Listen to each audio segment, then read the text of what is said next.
भावों को भी अपना स्वरूप मत मानो। ये भाव भी वास्तव में आपके नहीं है। इन भावों की कोई ज्यादा कीमत नहीं है। क्यों नहीं है? क्योंकि ये भी परिस्थिति के अनुसार तुरंत बदलते हैं। बदलते हैं कि नहीं बदलते? अभी जैसे मैंने आपको कोई बात बताई तो आपके भाव ऐसे हो गए, शिखर जी हमारा है, एक ही नारा है, जान दे देंगे। अब तुम्हारे भाव कैसे हो गए? अरे भाई तुम तो आत्मा हो, तुम किसी के करता धरता नहीं हो। शिखर जी कहाँ कोई जगह अपनी नहीं है। अब भाव कैसे हो गए? तो ये भाव तो बिल्कुल जैसे जैसे पर्दे पे फिल्म आ रही है तो वैसे वैसे हो रहे। पर्दे पे फिल्म तो देखी है ना 3 घंटे की, तो भाव कैसे होते हैं? भाव कैसे होते हैं? आपके अनुसार होते हैं कि जैसे पर्दे पे फिल्म आती वैसे होते हैं। तो इसका मतलब क्या हुआ कि ये भाव का कर्ता भी मैं नहीं हूं। ये भी मेरा वास्तविक रूप, कि मेरा वास्तविक रूप क्या है कि तुम्हारा वास्तविक रूप वो होना चाहिए जो बदले नहीं। क्यों?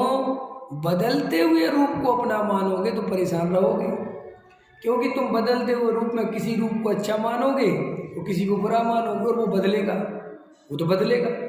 अब ये पंखे की पंखड़ी है, अब तुम ये सोचोगे ये जो तीसरे नंबर वाली इस तरफ उस तरफ वाली है, ये वाली पंखड़ी मुझे बहुत पसंद है और यही अकेली चलनी चाहिए और 2 नहीं चलनी चाहिए। ऐसा हो सकता है? अब मान के चलो कोई सी पंखड़ी में अच्छा राग देश कर ले, ये पंखड़ी अच्छी ये पंखड़ी बुरी, तो जैसे उसकी वाली आएगी खुश होगा, दूसरी आएगी दुखी होगा, तीसरी। ऐसे समझ में आए? ऐसे ये भाव है, ये भाव में तुम अच्छा बुरा कर लेते हो भेद, तो पूजा पाठ दया दान किया है तो खुश हो जाते हो, और बस है वासना किया है तो बहुत तकलीफ है। क्या हो रहा है? कुछ नहीं हो रहा है। ये भाव भी भाव है और वो भाव भी भाव है और दोनों ही विभाव है। ये मेरा स्वभाव नहीं है। तो फिर प्रश्न खड़ा करो कि अब मैं कौन हूं, मेरा क्या स्वरूप है? तो तुम्हारा स्वरूप वो है जो बदलता नहीं है, और वो चीज बाहर नहीं है, वो चीज अंदर में है और तुम्हारे जानने में आ रही है, तुम उसे पहचानते नहीं हो। जो कभी नहीं बदलती, जो कभी नहीं बदलती, जो कभी नहीं बदलता, जो सदा काल एक रूप रहता है, उसी का नाम है त्रिकाली ध्रुव भगवान आत्मा। उसी का नाम है शाश्वत तीर्थ, उसी का नाम है परमात्मा, उसी का नाम है भगवान, उसी का नाम है गायक देव, उसी का नाम है आत्मा, और वो ही आश्रय करने योग्य है। आश्रय करने योग्य माने ये मैं हूं और मैं कुछ नहीं हूं, ऐसा श्रद्धान करने योग्य है। और ऐसी श्रद्धा करोगे तो अतीन्द्रिय आनंद की प्राप्ति होगी। क्यों अतीन्द्रिय बोले? अतीन्द्रिय आनंद की प्राप्ति क्यों होगी? कोई प्रश्न कर सकता है कि भाई सीधी सी बात है, तुम ये समझ लो कि अतीन्द्रिय आनंद क्या है और अतीन्द्रिय आनंद क्या नहीं, ये समझ लो। राग देश विकल्प ये सब अंदर चलना, इसका नाम दुख, और ये नहीं चलना इसका नाम सुख। तो जब तुमने ऐसे त्रिकाली ध्रुव भगवान आत्मा का आश्रय ले लिया तो अब राग देश कैसे करोगे? और जब राग देश नहीं करोगे, विकल्प नहीं होंगे, तो क्या बचेगा? सुख। उसी का नाम तो अतीन्द्रिय सुख है। तो अतीन्द्रिय सुख तो आप 1 मिनट में ले सकते हो, लेकिन आप पहले वस्तु स्वरूप को पहचानो, समझो। देखो भाई, ज्ञान समान न आन जगत में सुख को कारण। ये ज्ञान समान न आन जगत में सुख को कारण, इसका मतलब क्या है पता? मोक्ष मार्ग में मेहनत नहीं करनी है आपको, कोई लड़ाई झगड़े नहीं करने, कोई अपने शरीर को तपाना नहीं है, कोई जंगल में नहीं जाना। ये तो सब एकांत के लिए गए थे। अगर तुम अच्छे होशियार आदमी हो, ज़्यादा ज्ञानवान हो, तुम अपने घर में ही आत्मा का ध्यान बहुत आनंद पूर्वक कर सकते हो।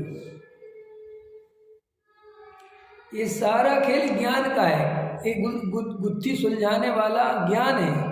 एक गुत्थी उलझ गई है। क्या उलझ गई है? कि तुम अपने को शरीर मानते हो, संयोग मानते हो, उनके कर्ता धर्ता मानते हो, इसलिए बुद्धि उलझ गई।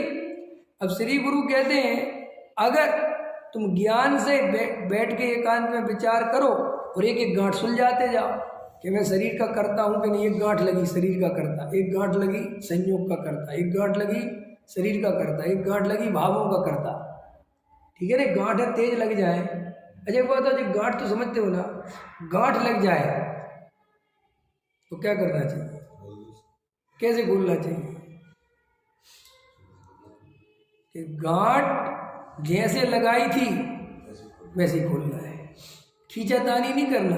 खींचातानी करोगे तो क्या होगा, नहीं समझ में आया। एक गौतम बुद्ध का किस्सा है इसमें। गौतम बुद्ध एक बार सुबह के प्रवचन करने, संबोधन करने आए अपने शिष्यों को, तो वो एक रूमाल लेके आए, समझ में आया ना। उनने रूमाल में गांठें लगा दी, ख्याल में है कि नहीं आया, और खींच दिया और बोले एक गांठें खोलना है, कैसे खोलेंगी, ख्याल में है ना। तो उनने और खींचा, बोले ऐसे खोलेंगी, बोले नहीं नहीं नहीं ऐसे नहीं, ऐसे तो और ज़्यादा हो जाएंगी और मजबूत हो जाएंगी, फिर आसानी से नहीं खुलेंगी। तो उनने कहा कैसे खुलेंगी, जैसे बांधी है वैसे खुलेंगी। ऐसे तुमने जैसे बंधन बांधे, जैसे तुमने बॉन्ड किया है सबके साथ, उसी हिसाब से करो कि भाई मैंने कैसे कैसे अपनापन किया था, मैंने पत्नी में, बच्चों में, मकान में, दुकान में कैसे अपनापन किया था, जिस स्टाइल से अपनापन किया था उसी स्टाइल से वेद ज्ञान करो, ये अपने नहीं है। अंतर समझ में आया ना। तो और देखो जब गांठ मजबूत होती है तो टाइम लगता है, धैर्य चाहिए। जो धैर्य नहीं रख सकता वो गठान नहीं खोल सकता, देखा तुमने। धैर्य चाहिए गठान खोलने में, चाहिए कि अरे चलो और उदाहरण देता हूँ। आरी चलाई कभी, आरी समझते हो, आरी लकड़ी से काटते हैं तो धैर्य चाहिए, तो अपने अंदर धैर्य नहीं होता। अपन देख ना, अपन से कभी लोहे की कुछ काटना छोटी, अपन ऐसे काटेंगे, 2-4 बार चलाएंगे और वो भी तेजी से नहीं चलाएंगे, ताकत से नहीं चलाएंगे, हल्के यहाँ से चलाएंगे, ऐसे तो कटेगा ही नहीं, ये कैसे कटेगा यार, इतना मोटा है यार, ये क्या कर ले लगता है ना। और इतने में वो मिस्त्री आता है, वो कहता है क्या हो रहा है, अरे क्या हो रहा है यार, ये नहीं कटने की, ये तो बेकार है, हिलाओ तो दिखाओ। और वो चालू करता है, वो घिसता रहता है, आप उसकी तरफ देखते रहते हो, क्योंकि अब ताकत वो लगा रहा है, अब ताकत तुम नहीं लगा रहे हो। अगर तुम ताकत लगाते तो तुम धैर्य जल्दी खो देते हो, लेकिन वो ताकत लगा रहा है, वो धैर्य खोता नहीं है, वो बिल्कुल लगा रहता है, निरंतर निरंतर करता करता करता, और अपन देखते कट गई, और कहते यार कट गई। तो भैया ऐसे ही है, 1-2 दिन का वेद ज्ञान करते हो और घबरा जाते हो, कुछ हो तो है नहीं, कुछ हो ऐसे कैसे हो जाएगा, अच्छे तो कर नहीं पाते, ये मूर्ख जिंदगी बात है। अच्छों से क्या लेना देना, तुम किसको अच्छा मानते हो भाई, किसकी तरफ नजर है तुम्हारी। कि साहब हमने बड़े बड़े ब्रह्मचारी देख लिए, महाराज देख लिए, ढोंगियों को देख लिया और उनको ब्रह्मचारी महाराज मान लिया, तो मानते रहो, मैं क्या करूं। सच्चे महाराज सच्चे ब्रह्मचारी मिल जाते तो अपने आप दिखता कि देखो कैसी आत्मा में डूबे। अब ढोंगियों को देख के जाते तो कहते अच्छे ब्रह्मचारियों की तो बस की नहीं। अरे भाई ऐसी कुछ बात है ही नहीं, जिन्हें तुम ब्रह्मचारी मान रहे महाराज माने, उनने किया ही नहीं कुछ, अब उनसे तुम उनको आदर्श बना रखा है अपना, तो हम क्या करें। नहीं समझ में आया। वेद ज्ञान सच्चा करो, खुद करो और निरंतर करो, कम से कम 6 महीने तो करो। अपन 6 महीने की जगह 4 दिन कर लिया, फिर काम में लग गए, फिर भूल गए, फिर 4 दिन कर लिया, फिर काम में लग गए, फिर 4 दिन कर लिया, फिर काम में लग गए, फिर क्या कहते बाद में कुछ होता। तो अच्छा मैं तुमसे ही पूछता हूँ, ऐसी वो आरी से काटना हो कब कट जाएगी, कभी नहीं कटेगी। और मजेदार बात है, वहां तो जितना कट गया उतना जुड़ेगा नहीं। क्या कहा, क्योंकि उदाहरण एक देश होता है ना, आरी से तुम रोज 4 बार फेरोगे तो जितना फेर दिया उतना तो वो कट गया और जुड़ेगा नहीं। लेकिन यहाँ ऐसा नहीं है, यहाँ तुमने 4 दिन वेद ज्ञान किया और 5वें दिन वेद ज्ञान छोड़ दिया तो वापस फिर वहीं से चलना पड़ेगा, बिल्कुल 1 इंच भी नहीं कटा। पकड़ में आ रहा है कि नहीं आ रहा। ऐसा समझ लो। वो देख दूसरा उदाहरण दे देता हूँ। पानी है, पानी में ऐसा हाथ मारा तुमने तो गैप हो गया, ऐसा पानी के अंदर हाथ रख दिया तालाब में कहीं कोई वैसा पैसा, तो ऐसा गैप हो गया ना। गैप कितनी देर रहेगा? कि जब तक हाथ रहेगा तुम ऐसा हटाओगे तुरंत भर जाएगा। बिल्कुल ऐसे ही वेद ज्ञान है। आचार्य भगवंतों ने वेद ज्ञान को समझाने के लिए आरे का उदाहरण दिया है कि जैसे निरंतर आरा चलाने पर बड़ी से बड़ी लकड़ियां कट जाती हैं, ऐसे ही वेद ज्ञान का आरा निरंतर चलाते हैं उनका मोह कट जाता है।